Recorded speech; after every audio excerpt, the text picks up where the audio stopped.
నమస్కారం AC news కి స్వాగతం. ప్రతి విద్యార్థి చిన్న వయసు నుంచి సైన్స్ పట్ల అవగాహన పెంపొందించుకుంటే ఉన్నత చదువులకు వెళ్లేసరికి సులభంగా ఉంటుందని అద్దంకి మండల విద్యాశాఖ అధికారి బుదాటి సుధాకర్ అన్నారు.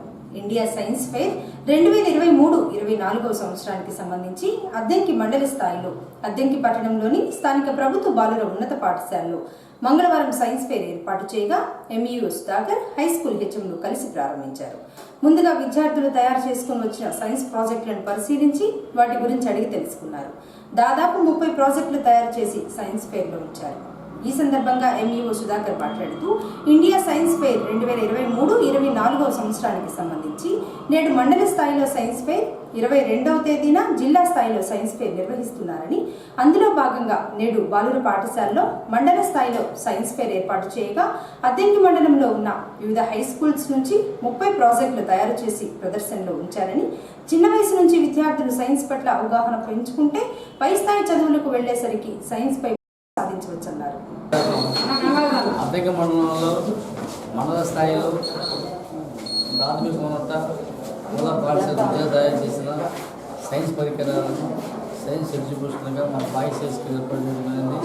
దీనివల్ల విద్యార్థులు ఉన్న తెలుగు సృజనాత్మక బయటకు వస్తుందో ప్రతి విద్యార్థి ఒక మేధావిగా ఉండాలని మన ప్రభుత్వం కోరుకుంటుంది.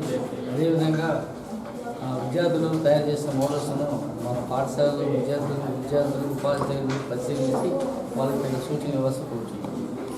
బాల మేధావులు, బాల సైంటిస్టులు చాలా చక్కగా చేశారు. వాళ్ళ స్కిల్ను ఉపయోగించి వాళ్ళు చేసిన ఆర్టికల్స్ అన్నింటినీ కూడా మనం చక్కగా అబ్జర్వ్ చేసి వాళ్ళ మేధాశక్తిని మనం అభినందించాలి.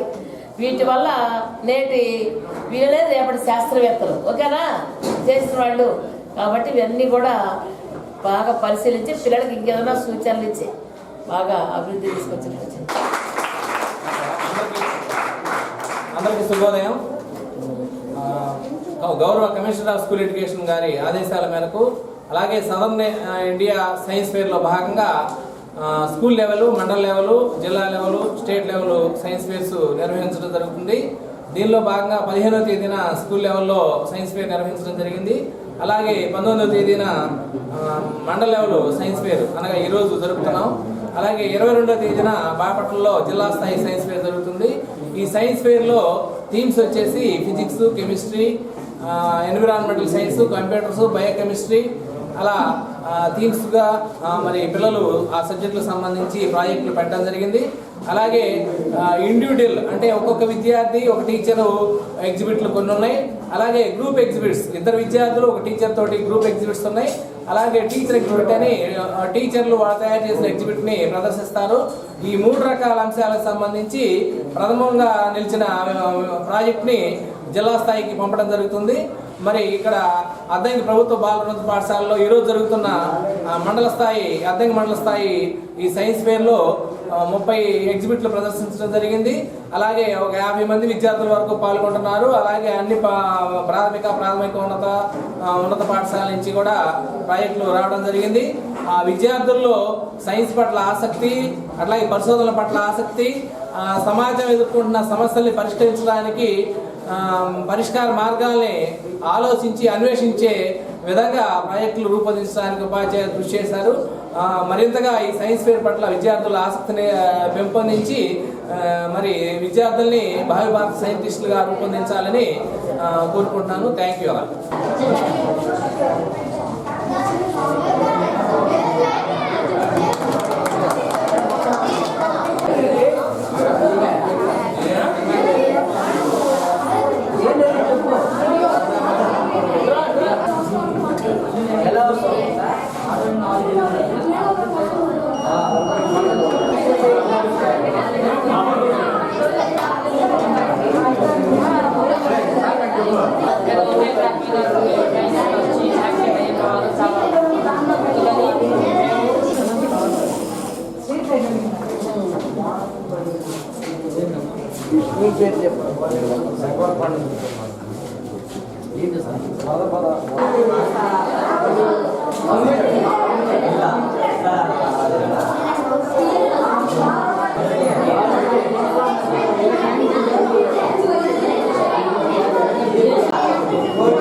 Dr. B.R. Ambedkar Gurukulam from 10th class.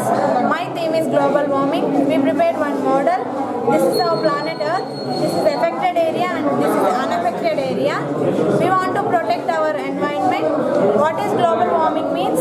Global warming is a long-term heating of Earth's surface observed pre-industrial periods due to human activities. This phenomenon of gradual increase in the temperature due to human activities. This change has disturbed the climatic pattern of climate changes on Earth. But the scientists had provided that the relevant data to settlement that this fact, the temperature of Earth increasing constantly. My friend wants to continue this topic. Addanki పట్టణంలోని సాయినగర్లో మక్కిన రాంబాబు ఇంట్లో సోమవారం అర్ధరాత్రి చోరీ జరిగిన సంఘటన మంగళవారం చోటు చేసుకుంది. వివరాల్లోనికి వెళితే రాంబాబు దంపతులు ఆదివారం బ్రహ్మంగారి మఠంకు వెళ్లగా సోమవారం అర్ధరాత్రి ఇంట్లో ఎవరూ లేని సమయంలో గడ్డపారలతో ఇంటి తలుపులు పగలగొట్టి బీరువాలో ఉన్న 2,50,000 రూపాయల నగదు 8 సవర్ల బంగారం అపహరణ చేసుకుని వెళ్లారు. మంగళవారం ఉదయం రాంబాబు దంపతులు ఇంటికి వచ్చేసరికి తలుపులు తెరిచి ఉండడంతో వెంటనే లోపలికి వెళ్లి చూడగా బీరువా తెరిచి అందులో ఉన్న నగదు బంగారం అపహరణ చేసుకుని వెళ్లారు. వెంటనే పోలీసులకు ఫిర్యాదు చేయగా వారు వచ్చి పరిశీలించి క్లూస్ టీంను పిలిపించి వేలిముద్రలు సేకరించారు. బాధితుడు రాంబాబు ఫిర్యాదు మేరకు పోలీసులు కేసు నమోదు చేసి దర్యాప్తు చేస్తున్నారు. నేను 5 గంటల నుంచి బయలుదేరి బ్రహ్మంగారి మఠం వెళ్ళే సార్. బ్రహ్మంగారి అక్కడ దర్శనం చేసుకుని 1 గంటకే శ్రీశైలం బయలుదేరాము. 8:30 ప్రాంతంలో శ్రీశైలం వెళ్ళిపోయాను నేను. ఆడ దర్శనం అయిపోయినాక 9 గంటలకు బయటకు వచ్చాము. 8:30 ప్రాంతం వచ్చేసాము. అక్కడ నుంచి మొలకాపురం 11:30, 12 గంటల లోపల మత్తగారి ఊరు వచ్చాము. ఆడ పండుకున్నాం.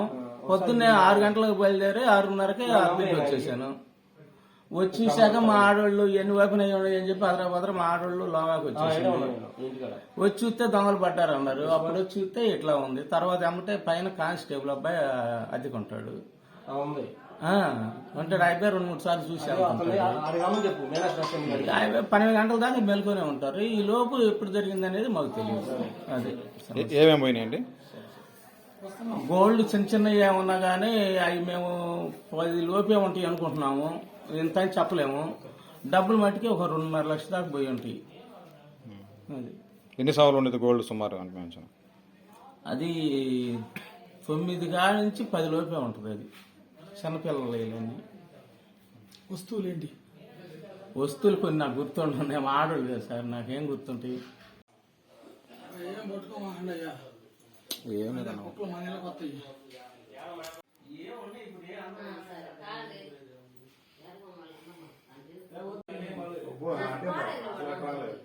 ఇదే ఎంట్రన్స్.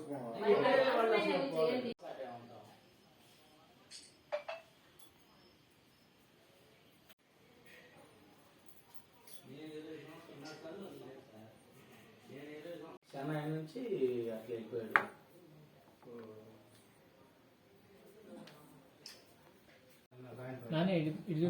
పొద్దున్నే 5 గంటల నుంచి బ్రహ్మంగారి మఠం పోయాక 11:30 టైం తెలుసుకొని దర్శనం తీసుకొని మా అమ్మ స్వామి ఆమెను తీసుకొని బయటకి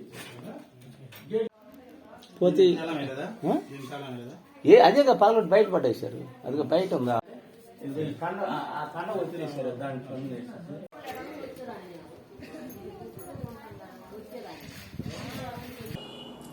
ఆంధ్రప్రదేశ్ రాష్ట్ర ప్రభుత్వం దిగివచ్చి అంగన్వాడీల సమస్యలు పరిష్కరించే వరకు నిరవధిక సమ్మె కొనసాగుతుందని, ఎన్ని బెదిరింపులు చేసినా సమ్మె ఆగదని అంగన్వాడీ టీచర్స్ హెల్పర్స్ అసోసియేషన్ మండల అధ్యక్షురాలు శారద హెచ్చరించారు.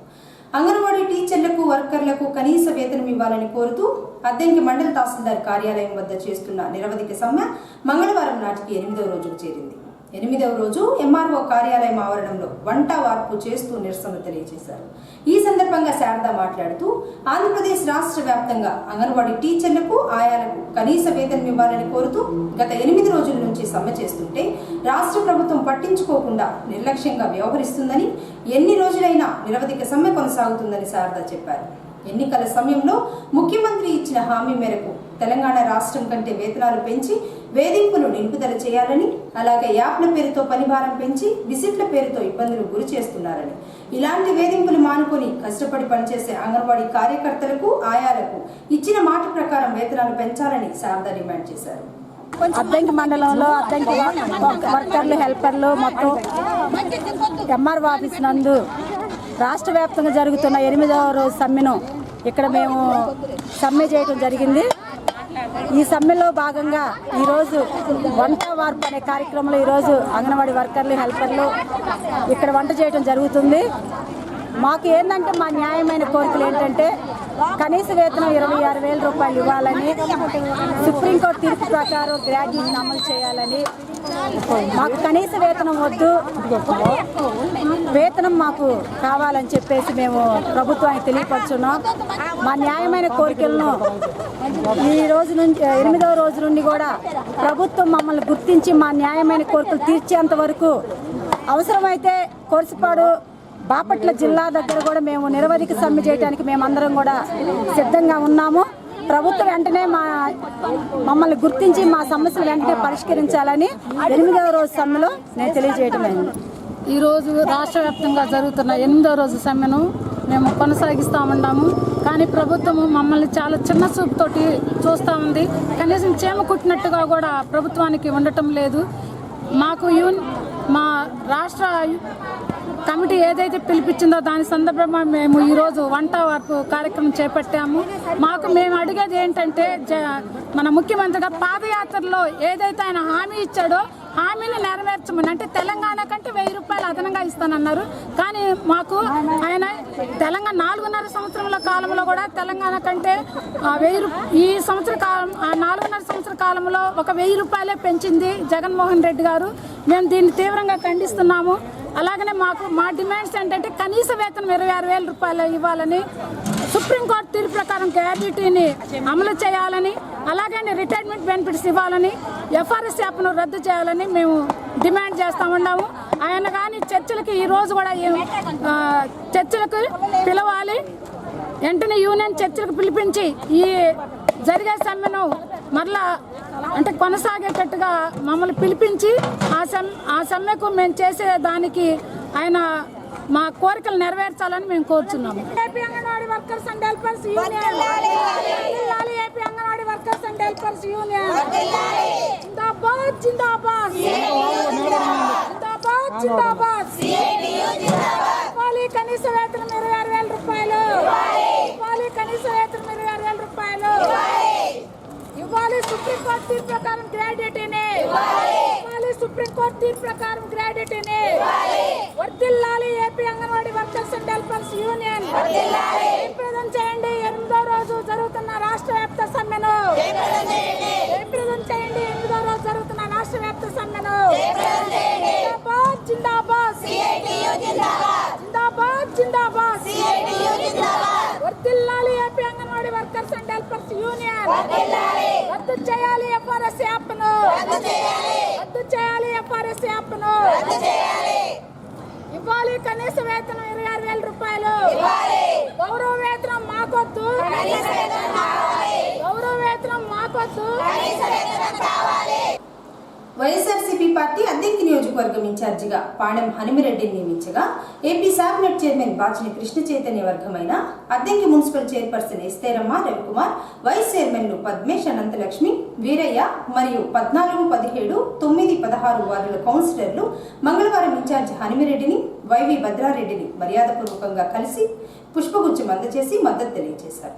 తదుపరి అద్దెంకి పట్టణం అభివృద్ధి గురించి చర్చించారు.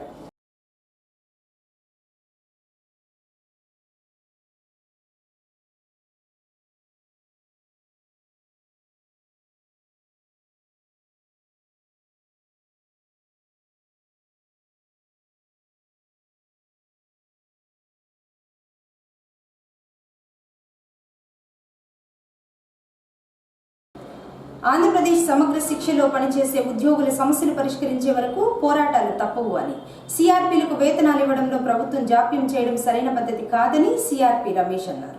సమగ్ర శిక్షలో ఉద్యోగుల సమస్యలు పరిష్కరించాలని కోరుతూ ఈ నెల 16వ తేదీ నుంచి 19వ తేదీ వరకు పెండౌన్ కార్యక్రమానికి పిలుపునివ్వగా మంగళవారం అద్దెంకి మండల ఎంఆర్సీ కార్యాలయం నందు సిఆర్పీలు మోకాళ్లపై నుంచొని నిరసనలు తెలిపారు. పెండౌన్ చేస్తున్న సిఆర్పీలకు యూటీఎఫ్ నాయకులు బాబురావు, గంగాధర్, పూర్ణచంద్రరావు, కరి రామయ్య తదితరులు కలిసి సంఘీభావం తెలిపారు. ఈ సందర్భంగా బాబురావు మాట్లాడుతూ ఆంధ్రప్రదేశ్ సమగ్ర శిక్షలో ఉద్యోగులుగా పనిచేస్తున్న వారి సమస్యలు పరిష్కరించాలని గత 10 రోజుల నుంచి నిరసన కార్యక్రమాలు చేస్తుండగా నేడు యూటీఎఫ్ తరపున వారికి మద్దతు తెలియజేశారని, వారికి కనీస వేతనం ఇచ్చి రెగ్యులర్ చేయాలని మరియు ఉద్యోగ భద్రత కల్పించి ఈఎస్ఐ సౌకర్యం, వేతనంతో కూడిన సెలవులు మంజూరు చేయాలని బాబురావు యూటీఎఫ్ తరపున డిమాండ్ చేశారు. రాష్ట్రంలో జరుగుతున్నటువంటి ఆంధ్రప్రదేశ్ సమగ్ర శిక్ష అభియాన్లో అవుట్సోర్సింగ్లో పనిచేస్తున్నటువంటి ఉద్యోగుల్ని రెగ్యులర్ చేయాలని, వాళ్ళకి ఎంటీఎస్ స్కేల్ ఇవ్వాలని, వాళ్ళకి గ్రాడ్యుటీ ఇవన్నీ అమలు చేయాలనే ఉద్దేశంతో గత 10 రోజుల నుంచి వారు చేస్తున్నటువంటి సమ్మెకి సంబంధించి ఆంధ్రప్రదేశ్ ఐక్యోపాధ్యాయ ఫెడరేషన్ మద్దతు తెలియజేస్తూ ఉంది.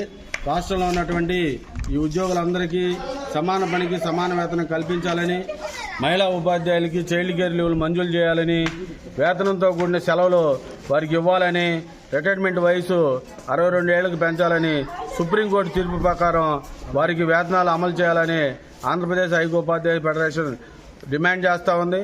అదేవిధంగా ఈ ఉద్యోగస్తులందరికీ అద్దెంకి ఆంధ్రప్రదేశ్ ఐక్యోపాధ్యాయ ఫెడరేషన్ తరఫున మద్దతు తెలియజేస్తూ ఉన్నాం. లో పనిచేస్తున్నటువంటి ఉద్యోగులందరికీ కూడా ఈ వారు చేస్తున్నటువంటి ధర్నా కార్యక్రమం అయితేనేమి, నిరసన కార్యక్రమం అయితేనేమి న్యాయబద్ధమైందని ఏపీటీఎఫ్ తరఫున మేము భావిస్తూ ఉన్నాము. వారికి మా యొక్క సంపూర్ణ మద్దతు ఈ సందర్భంగా ప్రకటిస్తూ ఉన్నాం. వారి చేత కొన్ని సంవత్సరాల నుంచి ఒక విధంగా చెప్పాలంటే వెట్టి చాకరీ చేయించుకుంటూ, మనకు తెలుసు సమాన పనికి సమాన వేతనం చెల్లించాలని ఆ సందర్భంలో వారందరినీ కూడా మిగతా ఉద్యోగుల మాదిరిగా రెగ్యులర్ చేసి మిగతా ఉద్యోగులకు ఏవైతే బెనిఫిట్స్ ప్రభుత్వం కల్పిస్తూ ఉందో అన్ని రకాల బెనిఫిట్స్, ఇంకా రిటైర్మెంట్ అని కాదు, టీఆర్సీ అని కాదు, వారందరినీ కూడా సాధారణమైనటువంటి ప్రభుత్వ ఉద్యోగులుగా వాళ్ళని రెగ్యులర్ చేసి వాళ్ళని కూడా మిగతా ఉద్యోగులతో సమానంగా చూడాలని ఆ సందర్భంగా వారు చేస్తున్నటువంటి ఈ ధర్నా కార్యక్రమం అయితేనేమి, నిరసన కార్యక్రమం అయితేనేమి న్యాయబద్ధమని మేము భావిస్తూ ఏపీటీఎఫ్ తరఫున మేము వారికి సంపూర్ణ మద్దతు తెలియజేస్తూ ఉన్నాం. ఎస్ఎస్ఏ ఉద్యోగులకి మేము మద్దతు ఇస్తున్నాం. వాళ్ళ సమస్యలు న్యాయబద్ధమైనవి. వాళ్ళు కూడా ప్రస్తుత పరిస్థితుల్లో చాలా కష్టమైన పరిస్థితులు పనిచేస్తూ ఉన్నారు. వాళ్ళ కష్టానికి తగ్గ ప్రతిఫలం ఇవ్వాలి. ఖచ్చితంగా ఈ యొక్క ప్రభుత్వం ఆలోచించుకోవాలని చెప్పేసి మేము విజ్ఞప్తి చేస్తున్నాం. దయచేసి వీళ్ళు చేస్తున్న సమ్మెను ప్రభుత్వం మంచిగా అర్థం చేసుకొని వారి సమస్యలు, డిమాండ్లన్నీ పరిష్కరించవలసిందిగా కోరుకుంటున్నాం. Thank you. పదం తీసేసి ఫుల్ టైం అనే పదాన్ని సుప్రీంకోర్టు తీర్పు ప్రకారం సమాన పనికి సమాన వేతనం, గ్రాడ్యుయేటీ 10 లక్షల రిటైర్మెంట్ బెనిఫిట్ తక్షణమే అమలు చేయాలి. రిటైర్మెంట్ వయసు 62 ఏళ్లకు పెంచాలి. ఖాళీ పోస్టులను వెంటనే భర్తీ చేయాలి. చైల్డ్ కేర్ లీవులు అమలు చేయాలి. వెంటనే పార్ట్ టైం విధానాన్ని రద్దు చేసి ఫుల్ టైం గా మార్చాలి. ప్రతి నెల 1వ తేదీన వేతనాలు చెల్లించి వార్షిక బడ్జెట్ ని ఒకేసారి అమలు చేయాలి. తక్షణమే ఎంటీఎస్ అమలు చేసి వేతనాలు పెంచాలి. వార్షిక బడ్జెట్ ఒకేసారి సంవత్సరానికి సరిపడా విడుదల చేయాలి. వేతనంతో కూడిన మెడికల్ లీవ్లు మంజూరు చేయాలి. సమగ్ర శిక్ష ఉద్యోగులకు ఈపీఎస్, ఈఎస్ఐ సౌకర్యం, చైల్డ్ కేర్ లీవ్లు అమలు చేయాలి. ఏసీ న్యూస్ ఇంతటితో సమాప్తం. నమస్కారం.